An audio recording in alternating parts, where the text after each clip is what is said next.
dib u soo laabashada xasan sheekh ee villa Soomaaliya oo kolkii labaad uu hantay waxay madaxweynaha dhaxal siisay maalmo adag kuwaas oo kalifay inay kala weecdaan xubnihii ugu dhawaa xisbiga UPD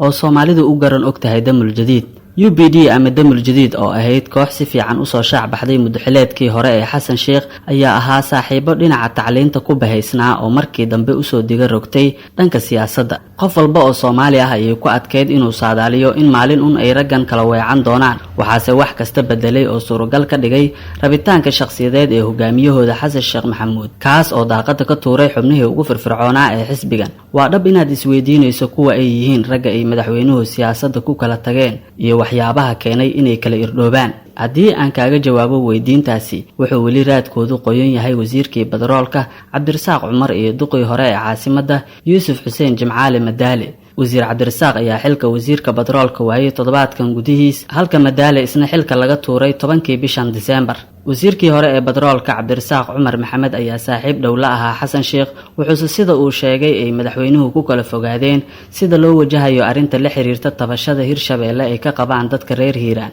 waxaana wasiir Cabdirasaaq laga diiday talooyinkii uu xalku u arkayay taas oo sababtay in xasan sheekh uu amro in xilka laga xayuubiyo Yuusuf Xuseen Jimcaale Madaale duqii hore ee caasimadda ayaa isna xilka looga qaaday arrimo la xiriira dhaqaale ka soo xarooday dhulal danta guud ah oo isku qabsadeen marwada madaxweynaha waxa goor sii horeysay xilkiisii waayay agaasimihii madaxtooyada Xuseen Sheekh Maxamuud oo ahaa ragga sanadihii ugu dambeeyay jaalka siyaasadeed la ahaa madaxweyne xasan sheekh kaas oo isna diiday inay talada la yeeshaan xubno ehel dhow la ah madaxweynaha oo ka shaqeeya madaxtooyada waxa liiska dadka ay madaxweynaha siyaasadda ku kala tageen ugu cadcad Mahad Maxamed Salaad oo soo laabashadii xasan sheekh ee xafiiska uu u magacaabay taliyaha sirdoonka qaranka walow markii dambe jagadaasi uu lumiyay kadib isfaham waa xal loo waayay oo isaga iyo madaxweynaha soo kala dhexgalay sidoo kale waxaa xusid mudan xildhibaan Cabdiraxmaan Odowaa oo lagu xasuusto hardankii iyo dadaalkii uu ku bixiyay dib u doorashada xasan sheekh Odowaa wuxuu xisbiga UPD ee xogayaha ka ahaa ka waayay wax mas'uuliyad ah oo lagu aamino waxaana dhowr mar oo isaga dabalaabtay villa Soomaaliya uu ku hungoobay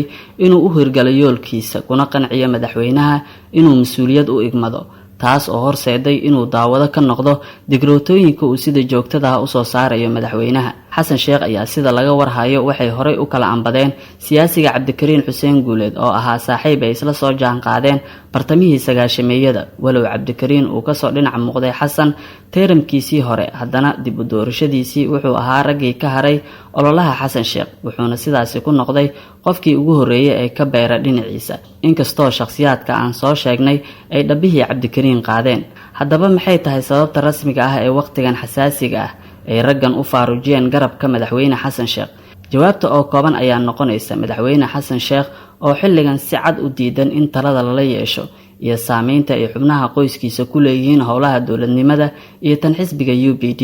qubaro kale ayaase ku jawaabaya in madaxweynuhu uu kasbanayo saaxiibo cusub oo siyaasadeed iyo dad ay dana ganacsi wadaagaan waana sababta rasmiga ah ee keenaysa dhiigga cusub ee ku soo darayo siyaasadda daaqadana uga tuurayo raggii muddada dheer la soo shaqeeyay dhinaca kale waxaa jirta su'aal kale oo ay bulshadu isweydiinayaan taas oo ah xilligan yaa ku soo haray xisbiga UPD sida la wada ogyahay waxaa maanta garabka xasan sheekh weli aan faarujin laba nin kuwaas oo ka soo haray saaxiibadii siyaasadeed ee muddada dheer la shaqeynayay madaxweynaha ninka koobaad ayaa ah Faarax Sheekh Cabduqaadir oo ku magacaaban wasiirka waxbarashada halka ka labaadna uu yahay xildhibaan Saabir Shuuriye Faarax Sheekh Cabduqaadir ayaa u muuqda mid ku qanacsan xilka wasiirnimo iyadoo la rumaysan yahay in dantiisa shakhsiga ay ku qasbayso inuu ka sii dhinac muuqdo xasan waxaana haba yaraatay jirin door uu ku leeyahay hanaanka maamul ee uu majaraha u hayo xasan sheekh hase ahaatee xildhibaan Saabir Shuuriye inkastoo wax mas'uuliyada uusan ku magacaawneen haddana sida xogaha rasmiga ay sheegayaan waa ninka xilligan ugu saameynta badan saaxiibadii damul jadiid waxaana Saabir uu iminka yahay ninka kaliya ee talada la daadihinaya xasan sheekh wuxuuna xitaa ka saameyn batay wasiiru dowlaha madaxtooyada Abshir Buqaarigii sida aadka ugu dhawaa madaxweynaha Saabir Shuuriye oo loo arkay inuu yahay iminka gacanta midig ee madaxweynaha ayaa xasan sheekh u haya howl balaaran taas oo ah suuqgeynta dhulalka danta guud